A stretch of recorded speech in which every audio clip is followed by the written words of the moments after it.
ka sa gown niya, no? Yes. Hindi so, I think proud lang siya to be pregnant, no? Kaya show off, hindi niya matabo. Ano inspired, ano ni Sama? Muslim? O ano? Bohemian inspired? Or tribal? Or ano? Comfortable ka man sa gown mo? Okay lang nga maglakad-lakad ka, amunang ka? Kag hindi sa mainit. No? Kaya, damo bubo. Yes, no presko ni Doc. Sino ang imong ako 2 years na? Interns! Nito ka, resident? Sila yung nag-obra sila? Grabe naman mga talents. Abi ko pang pabata lang ang abilidad. So, patigali sa ano, no? May mga fashion statement na designer. Hindi ko na ako. The suture.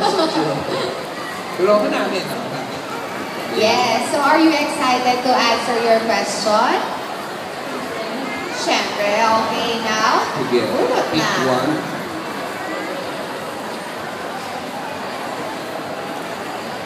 Dr. Gay Margaret. Yes, you have Dr. Gay Margaret Lavalle. Kung doon ako hindi prepare si Doktora ng questions, naka-cellphone pa.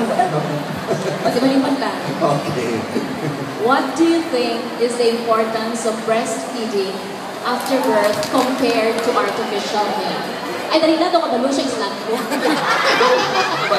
Okay, nakita ko nag-nudge siya. Siguro yung practicean sa mga intern. But okay, you answer. Importante ang breastfeeding para sa baby kay makakuha sa mga nutrients, minerals, kag paano sa immune system sa baby. Compare sa cow's milk. Tapos, syempre, wala gasto. Thank you. Ano ba yung immunoglobulin na nga? Sabda ko, intelligent question, what immunoglobulin is present in the breast milk?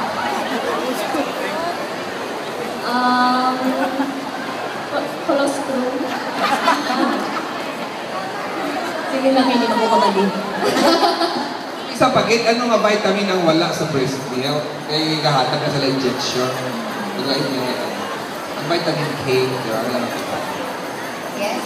Speaking of colostrum, di ba, ang first, may importante na masak sa kanan niya baby. Ang siyang pinaka-healthy, di ba? Hindi nyo na pag-ihaboy, ha? Kasi abi nyo, dirt na, ang pinadapat ano. Yes, ang siyang pinaka-healthy ka, puno ka nutrients. Ang first yung ginagawa. When do you plan to, for how long you plan to breastfeed? Hindi, minsan lang matakaan ng baby. So, mientras may gatas. Yes. Mientras